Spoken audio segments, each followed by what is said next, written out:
अग्रसर हुआ। वहाँ पर एक्सप्रेस वेज बन रहे हैं, विकास के रास्ते के ऊपर जम्मू कश्मीर आगे बढ़ रहा है, चहुमुखी विकास हो रहा है। और उसके बाद सबसे बड़ा जो आयोजन है वो लोकतंत्र में चुनाव होना होता है। मुख्यमंत्री जी ने प्रधानमंत्री आदरणीय नरेंद्र भाई मोदी को शुभकामनाएं दी कि इतना बड़ा सफलतापूर्वक इसका जो चुनाव हुए, इसके लिए इलेक्शन कमीशन भी और केंद्र की सरकार भी जो है उसको शुभकामनाएं मिलनी चाहिए कि शांतिपूर्वक ढंग से। और पहली दफ़े लोगों ने इतनी बड़ी तादाद में बाहर निकलकर अपने मताधिकार का प्रयोग किया। सरकार चाहे जिसकी मर्जी आई, हमारे ऊपर तो ये भी इल्ज़ाम लगता था कि ये पता ऐसा हो जाएगा वैसा हो जाएगा। भारतीय जनता पार्टी सरकार बनाने के लिए या सरकार खींचने के लिए काम नहीं करती। भारतीय जनता पार्टी काम करने के लिए सर आज उमर अब्दुल्ला की सरकार है, और वही उमर अब्दुल्ला जो है वो प्रधानमंत्री जी का गुणगान कर रहे हैं, गृह मंत्री जी का गुणगान कर रहे हैं कि वहाँ पर चुनाव सफलतापूर्वक हुए हैं। ये एक बात होगी। यहाँ तक विकास की बात है, यहाँ पर तक जम्मू कश्मीर की तरक्की की बात है। 2.5 करोड़ टूरिस्ट जो है वह कश्मीर में जाता है। शिकारे वालों को, आपके रेडी वालों को, फड़ी वालों को, होटल वालों को काम मिलता है, और कश्मीरी खुश है। भारत का झंडा लेकर वो उसी शिद्दत के साथ वहाँ पर खड़ा है जिसके लिए उमर अब्दुल्ला, फारूक अब्दुल्ला और ये जो महबूबा मुफ्ती है उन्होंने कहा था कि अगर यहाँ पर धारा 370 को छेड़ा गया तो खून की नदियाँ बह जाएंगी। वहाँ धारा 370 भी गई और हमारा तिरंगा झंडा बड़ी शान के साथ लाल चौक में लहरा रहा है। ये आपने भी देखा, आपके चैनल्स ने भी देखा। और कश्मीरी जो है, राष्ट्रवादी कश्मीरी मुस्लिम जो है उस झंडे को पकड़कर उसके लिए जान देने के लिए भी तैयार है और उसकी रक्षा करने के लिए तैयार बैठे। जिस तरीके से राहुल गांधी ये आरोप लगाते हैं मोदी जी के ऊपर, क्या जो भी काम जम्मू कश्मीर में हुआ है वो सारे के सारे बड़े बड़े बैनर ब्रांडेड होल्डिंग लगा के रख दिए, लेकिन काम कुछ नहीं हुआ। देखिए, आप अगर जम्मू कश्मीर में आए हैं अभी, तो मैं आपसे कहूँगा कि कभी जम्मू कश्मीर का टूर करिए और आप देखेंगे लखनपुर से लेकर कश्मीर तक, कटरा तक जो है एक्सप्रेसवेज बन रहे हैं, फ्लाईओवर्स बन रहे हैं, बेसिक इंफ्रास्ट्रक्चर जो है वो बनाया जा रहा है, उसको वहाँ पर इस्टेब्लिश किया जा रहा है। राहुल गांधी जी खुद जाकर वहाँ गए और अपनी दीदी के साथ वहाँ उन्होंने स्कीइंग का आनंद लिया और बड़े दूर दराज के क्षेत्रों में गए। यहाँ पर पहले वो कभी जाते नहीं थे, उनको पता था कि आतंकवादी है। वहाँ शांति आई, भारतीय जनता पार्टी के नेतृत्व में आई, LG साहब के नेतृत्व में आई, और उसी के दौर में आज चुनाव भी हुए और आज नेशनल कॉन्फ्रेंस की वहाँ पर सरकार है। उमर अब्दुल्ला जी ने ये बोला था राहुल गांधी के ऊपर, क्या जो भी राहुल गांधी ने ये आरोप लगाया था वहाँ पे भी घोटालेबाजी हुआ, EVM हैंग हो गया वहाँ पे जम्मू कश्मीर पे, लेकिन उमर अब्दुल्ला ने ये बोला राहुल गांधी से, क्या कोई घोटालेबाजी नहीं हुआ है, आपकी जो मतलब प्रेरणा थी, आपके समर्थन थे वो वहाँ पे चला नहीं, आपकी जादू चला नहीं है, तो आप अपनी बात अपने तरफ ही रही है और हमारे जम्मू कश्मीर के जो है वो हम देख लेंगे।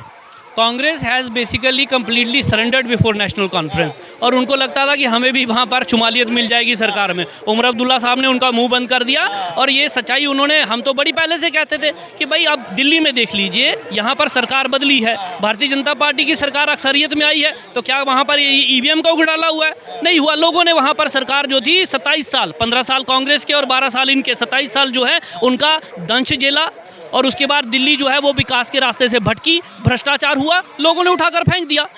यहाँ पर इनकी सरकार आती है, वहाँ EVM ठीक हो जाती है, यहाँ पर भारतीय जनता पार्टी की सरकार आती है, वहाँ पर EVM खराब हो जाती है। तो जम्मू कश्मीर में जो जवाब राहुल गांधी जी को उमर अब्दुल्ला साहब ने दिया है वो मुझे लगता है कि उनके लिए काफ़ी है। लास्ट क्वेश्चन है आपसे, उत्तर प्रदेश के जो योगी आदित्यनाथ जी है उन्होंने एक नारा दिया था, कटोगे बटोगे सेब रहोगे अनेक रहोगे, वो राहुल गांधी जी ऐसा आरोप लगाते हैं, क्या वो सिर्फ एक समुदाय के लिए ऐसा नारा लगाया गया था? क्या वाकई में एक समुदाय के लिए ऐसा नारा लगाया गया था? पहले राहुल गांधी जी मुझे ये बताएं कि क्या वो उस समुदाय के विरोधी हैं?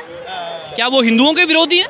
योगी आदित्यनाथ जी ने कहा कि, और प्रधानमंत्री जी ने भी कहा कि एक रहेंगे तो सेफ रहेंगे, और एक रहेंगे जब भारत अगर एक रहेगा तो सेफ रहेगा। दुश्मन जो है वो बाहरी दुश्मन, और उसके बाद हमारे स्वर्गीय जनरल साहब थे रावत साहब, वो 2.5 मोर्चों की बात करते थे, तो 2.5 मोर्चों वाली जो लड़ाई है वो भारत लड़ रहा है। इसलिए अगर हम एक रहेंगे तो सेफ रहेंगे, और उसके बाद बटेंगे तो कटेंगे। बिल्कुल सही बात है, अगर हम हिंदू मुस्लिम सिख ईसाई जो है वो इकट्ठे रहेंगे तो बटेंगे नहीं, तो उन्होंने तो यही कहा, इसमें क्या क्या क्या गलती है? एक समुदाय के लिए ये नारा नहीं था, वो राहुल गांधी की मंशा है, वो राहुल गांधी की मंशा है। प्रधानमंत्री जी जब भी बात करते हैं सबका साथ, सबका विकास, सबका प्रयास, सबका विश्वास, इसमें हिंदू मुस्लिम सिख ईसाई सब आ जाते हैं। अगर हम इकट्ठे रहेंगे तो सेफ रहेंगे, नहीं तो आक्रांताओं की तरह बाहर से लोग उठेंगे, हमारे ऊपर हमला कर देंगे।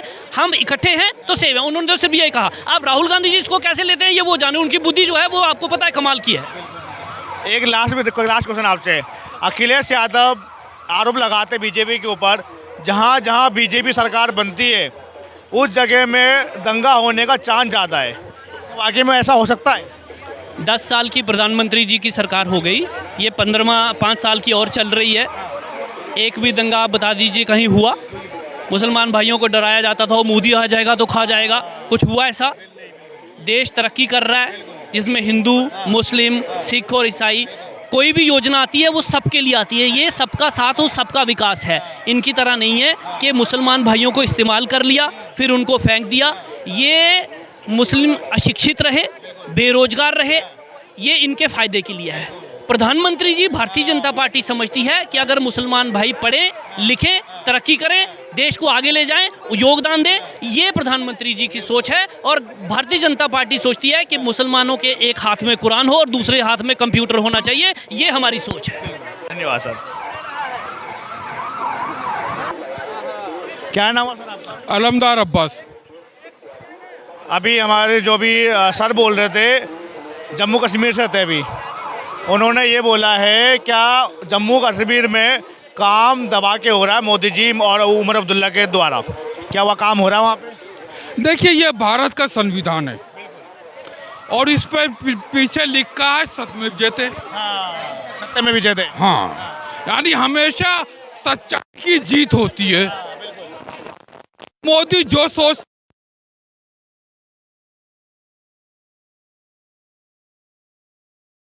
वीर के अंदर जो है एक स्पष्ट सरकार लाऊंगा और मैं विकास करूंगा।